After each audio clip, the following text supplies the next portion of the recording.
Most people don't fail because they lack talent. They fail because they quietly give up the moment life stops rewarding their effort. They had a dream once, a clear one. They worked toward it. And then, slowly, life pushed back. Failure after failure, doubt after doubt. Until one day, they stopped believing the dream was even possible. They didn't quit loudly. They just stopped trying. This is the story of a samurai who almost did exactly that. A man full of ambition who came dangerously close to giving up everything until he met an old warrior who had survived more than 30 battles and who taught him something no sword technique ever could. Stay until the end, because the lesson this old man gives will change the way you see your own struggle. In a small village at the edge of a forest lived a young samurai named Sora. From childhood, Sora wanted one thing: to become a warrior remembered for generations. He trained before sunrise. He studied every technique he could find. He believed that if he worked hard enough, greatness was guaranteed. For a while, it seemed true. He won small duels. His name began to travel through nearby villages. People spoke of the boy with the fast blade and the fearless eyes. Sora believed he was close to the life he had always imagined. Then everything changed. He entered a regional tournament, certain he would win. He lost in the first round, defeated by a swordsman half his age.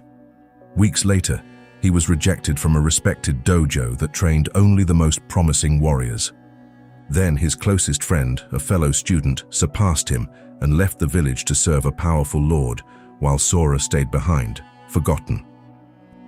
One failure Sora could accept, but failure after failure began to change something inside him.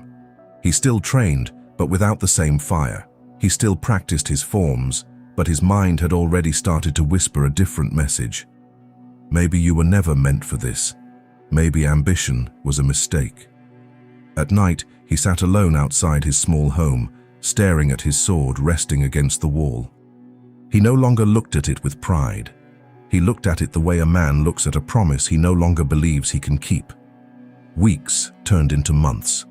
Sora trained less. He avoided the dojo where others had once admired him, because now he only imagined their pity. He told himself he was resting, but the truth was simpler and harder to admit. He was preparing to quit. One evening, walking through the forest instead of training, Sora reached a small river he had never seen before. Sitting near the water, sharpening an old blade with unusual calm, was an elderly man. His hands were steady, his eyes distant, but there was something about his presence that made Sora stop walking. Without looking up, the old man spoke. "You walk like a man who has already lost." Sora froze. "Excuse me?" The old man finally looked at him. "Your steps are heavy. Your shoulders are low. That is not the walk of a warrior. That is the walk of a man deciding to give up." Sora felt something sharp inside his chest because the old man was right, and he hated that a stranger could see it so clearly. "Who are you?" Sora asked. The old man returned to sharpening his blade. "Someone who understands exactly what you're feeling right now, more than you think." Sora did not know it yet, but the old man sitting by the river was Isamu, a warrior whose name had once been feared and respected across the region. Isamu had fought in more than 30 battles and had never once been defeated, but he had disappeared from public life years ago, and few remembered his face. Sora sat down slowly, still cautious. "You said you understand what I'm feeling. How could you possibly know?" Isamu did not answer directly. Instead, he asked a question of his own. "Why did you start training with a sword?" Sora hesitated. "I wanted to become someone people would remember, someone great." "And now?" Isamu asked. Sora's voice grew quieter. "Now I think greatness was never meant for me. I keep failing. Maybe I was chasing something that was never mine to have." Isamu placed the blade down and looked at him directly for the first time. That is the exact thought that destroys most warriors, not their enemies, not their wounds. That single thought. Sora frowned. "What thought?" "The belief that failure means the path was wrong," Isamu said. Do you know how many battles I fought before I understood what real strength was? Sora shook his head. Isamu's eyes drifted toward the water. I fought in over 30 battles, and I am alive today to speak of them. But before my first true victory, I lost more duels than I can count. I was humiliated in front of my own teacher. I was abandoned by warriors I once called brothers. There was a year of my life where I, too, sat exactly where you are sitting now, certain that I was never meant to hold a sword. Sora looked up, surprised. You wanted to quit? More than once, Isamu said. But I misunderstood something, the same thing you misunderstand now. I believed ambition was about becoming great. It is not. Ambition without understanding is just hunger, and hunger alone will starve you the moment life makes you wait. Sora absorbed the words slowly. Then what is it about? Isamu stood, motioning for Sora to follow him. Walk with me, and I will show you the difference between a man who wants greatness and a man who becomes great. They walked deep into the forest until they reached a small, hidden training ground, worn from years of use but clearly still active. Isamu picked up 2 wooden practice swords and handed one to Sora. Attack me, Isamu said calmly. Sora hesitated, then moved forward. His strike was fast, driven by frustration more than skill. Isamu stepped aside effortlessly and tapped Sora lightly on the back with his own blade. Again, Isamu said. Sora attacked again, harder this time, angrier. Isamu avoided him just as easily. After the 5th failed attempt, Sora stopped, breathing heavily, humiliated once more. See, he said bitterly, I fail even here. Isamu shook his head. You are not failing because you lack skill. You are failing because you are fighting like a man trying to prove something instead of a man who has already accepted the outcome, whatever it may be. Sora lowered his sword. I don't understand. Isamu sat on a nearby stone. When I fought my 30 battles, I stopped counting wins and losses. I stopped fighting to prove I was strong. I fought because the way of the sword had become the way I lived, regardless of outcome. Victory or defeat, I remained the same man, walking the same path, the next morning. That, Sora, is the difference between chasing greatness and living a life of discipline. Sora sat down slowly, the weight of the words settling over him. So you're saying it doesn't matter if I fail? It matters, Isamu replied. But it should not decide who you are. You have been treating every failure as proof that the path is wrong. But failure is not a verdict, it is simply weather. Some days it rains on your training. That does not mean the road disappears. For the first time in months, something inside Sora loosened, just slightly. Isamu allowed Sora to stay at the training ground, though he called it nothing more than an old man's forgotten patch of dirt. Over the following weeks, the lessons rarely resembled traditional training.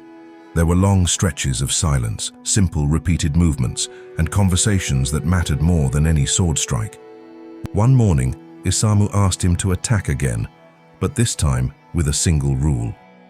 Do not try to win, simply move with full presence, strike after strike, without judging whether each one succeeds. Sora found this strangely difficult.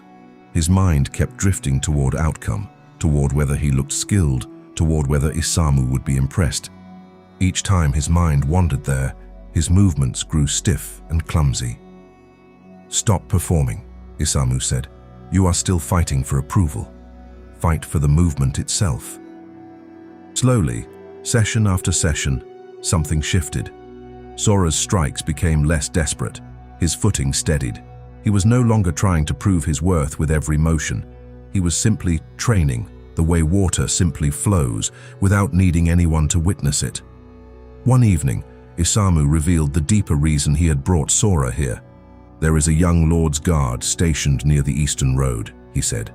Among them is a swordsman known for defeating every challenger sent against him. Tomorrow, you will face him. Sora's stomach tightened instantly. The old fear returned. I'm not ready. What if I lose again? Isamu's expression did not change. You will probably lose, he said plainly. He has trained twice as long as you and has fought real battles. That is not the point." "Then what is?" Sora asked, frustrated. Isamu stood and looked at him with unusual seriousness. "Tomorrow is not a test of your skill. It is a test of whether you have learned to walk into a fight without needing the outcome to define you. If you win, good. If you lose, and you walk away the same disciplined man you were before the match, then you have already won something far greater than the duel." The next morning, Sora stood before the guard's swordsman, a tall, composed man with the calm confidence of someone who had never been seriously challenged. A small crowd gathered. Sora felt the familiar wave of old fear rise inside him, the fear of failing publicly again. But this time, he remembered Isamu's words. He was not there to prove he was great. He was there to move with discipline, regardless of outcome. The match began. The swordsman was fast, precise, clearly more experienced. Sora was struck early, a clean hit to the shoulder that would have broken his focus completely months ago.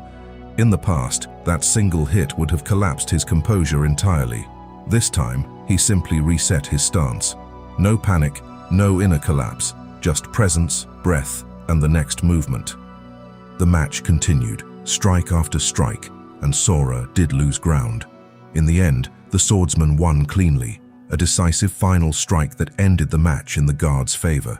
Sora stood there, breathing hard, sweat on his brow. In the past, this exact moment, standing defeated in front of witnesses, would have destroyed him for weeks. But this time, something unexpected happened. He simply exhaled, bowed respectfully to his opponent, and stepped back with his composure intact. Isamu approached quietly. "How do you feel?" Sora considered the question honestly. "I lost," he said, "but I don't feel broken." Isamu nodded slowly, because for the first time, your worth was never on the line. Only the match was. They walked back toward the forest in silence for a while before Isamu spoke again. "Ambition is not the problem, Sora.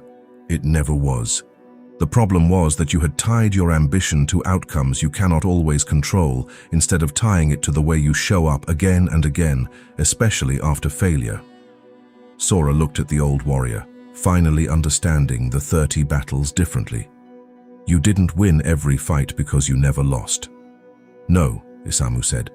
"I won because losing never stopped me from returning to the way. That is the only difference between the men who quit and the men remembered afterward. Not talent, not luck.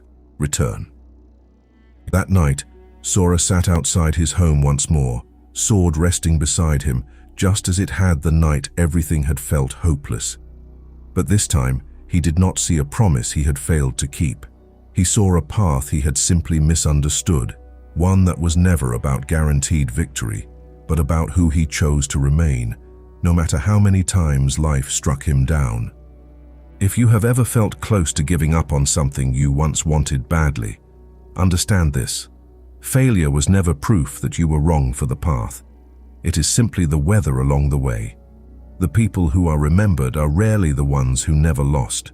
They are the ones who kept returning to their discipline after every single defeat. You don't need 30 victories to become strong. You need the will to return one more time than you feel like quitting. If this story reminded you of your own path, subscribe and walk it with us.